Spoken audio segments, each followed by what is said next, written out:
आपत्कालीन परिस्थितीत साधी व सुरक्षित पहिली मदत हा विषय सादर करणे. सर्वांना नमस्कार. मी सृष्टी इयत्ता 9वीची विद्यार्थिनी. आज विज्ञान प्रदर्शनात आपत्कालीन परिस्थितीत साधी व सुरक्षित पहिली मदत हा विषय सादर करीत आहे. आपत्कालीन परिस्थिती म्हणजे काय? जेव्हा अचानक एखादी घटना घडते आणि त्या व्यक्तीच्या जीवाला, आरोग्याला किंवा शरीराच्या एखाद्या भागाला त्वरित धोका निर्माण होतो, त्या परिस्थितीला आपत्कालीन स्थिती म्हणतात. फर्स्ट एड म्हणजे काय? प्रशिक्षित वैद्यकीय मदत मिळेपर्यंत जखमी व्यक्तीचे प्राण वाचवण्यासाठी दिली जाणारी सुरुवातीची मदत म्हणजे फर्स्ट एड. फर्स्ट एडचे 3 मुख्य उद्दिष्टे: पहिलं, जीवन वाचवणे. दुसरं, जखम गंभीर होऊ न देणे. तिसरं, व्यक्तीला सुरक्षिततेची व आधाराची भावना देणे. पहिली मदत देताना लक्षात ठेवण्याच्या 3 मुख्य गोष्टी: पहिलं, श्वासाचा मार्ग चालू आहे का ते पाहणे. दुसरं, श्वास चालू आहे का ते तपासणे. तिसरं, रक्तप्रवाह आणि नाडी तपासणे. काय आता जर एखादी व्यक्ती कुठे जात असतील आणि वारेवर सुटते आणि त्याच्या जर डोक्यात काहीतरी टोकदार वस्तू किंवा फांदीची साल जर तिच्या डोक्यात दिसली तर त्या ठिकाणी करायची कृती. तर त्या ठिकाणी आपल्या जवळ उपलब्ध असलेला कापड घ्यायचा, त्याची चुप्पल करायची. आता इथं डोक्यात टोकदार वस्तू दिसलेली आहे. आता आपल्याला त्याच्याकडे चुप्पल ठेवायची आहे.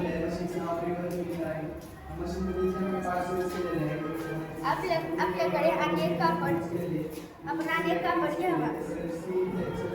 त्याची अशी घडी करून घ्यावी.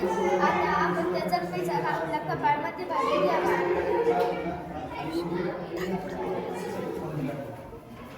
मागे एक चपटी गाठ मारावी.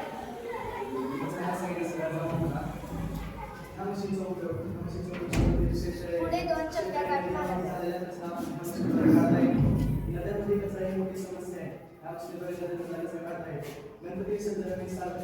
आता या व्यक्तीने मान हलवले तरी त्या जखमेवर काही इजा पोहोचणार नाही आणि आपण आता या व्यक्तीला सुरक्षितपणे डॉक्टरांकडे घेऊन जाऊ शकतो. कापड चुंबन ठेवावे. हा कपडा कपाळाच्या मध्यभागी घेऊ.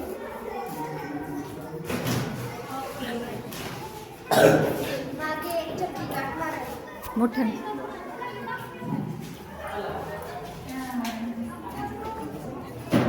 पुढे 2 चपट्या गाठी माराव्या.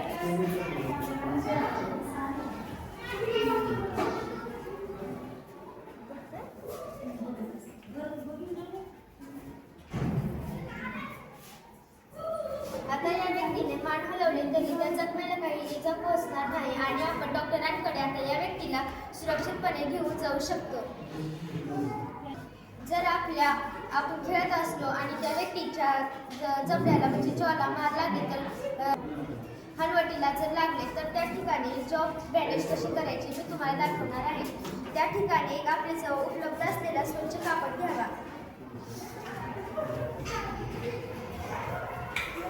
त्या कपड्याची अशी घडी करून घ्यावी.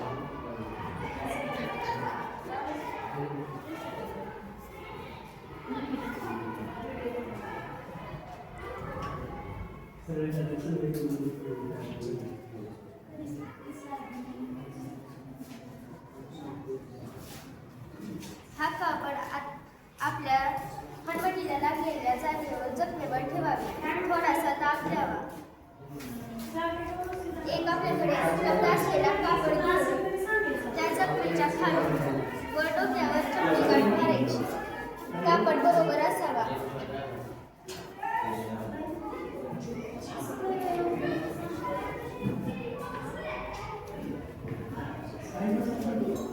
एक चपटी गाठ मारली. एक चपटी गाठ उचलायची. आपल्या कपाळाचा मध्यभाग आणि मागचा मध्यभाग असा यावा.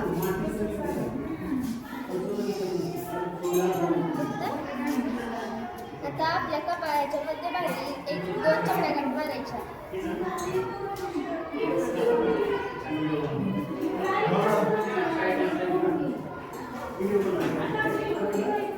आता या व्यक्तीला काही इजा पोहोचणार नाही आणि ह्या जखमेला काही होणार नाही. आता आपण त्या ठिकाणी जर आपण कुठे जात असलो आणि त्या ठिकाणी एका व्यक्तीचा अपघात झाला आणि त्याच्या हाताला जर मार लागला तर 99% असतात की त्याचा हात फ्रॅक्चर होऊ शकतो. त्यासाठी करायची एक कृती आहे. आपल्यापाशी उपलब्ध असलेला कापड घ्यायचा, त्याची अशी घडी करून घ्यायची आणि लागलेल्या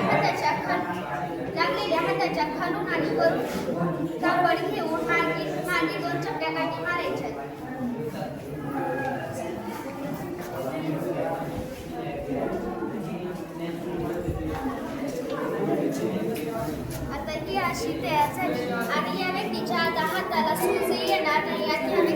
कोणतीही घटना झाली. घरासमोरच्या इमारतीवर जर आग लागली आणि त्यामध्ये काही व्यक्तीचा अपघात झाला असेल तर त्यांना जर सुरक्षितपणे खाली आणायचे असेल तर करावयाची कृती.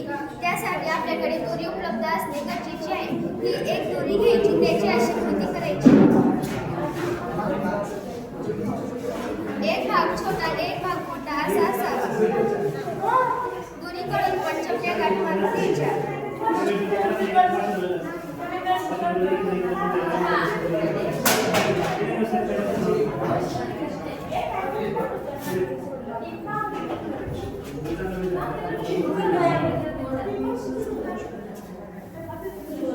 याला चेअर नॉट असे म्हणतात. सोप्या भाषेत पुढची पद्धत म्हणतात. हा असा एक भाग छोटा आणि एक भाग मोठा असा असावा. आपण याच्यामध्ये अपघात झालेल्या व्यक्तीला पुढची पद्धतमध्ये बसवून आपण व्यक्तीला सुरक्षितपणे खाली आणू शकतो.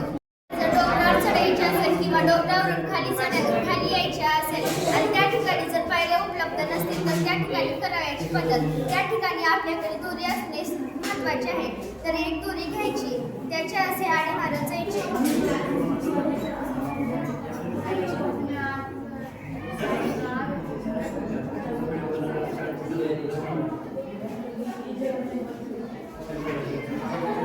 अशा प्रकारे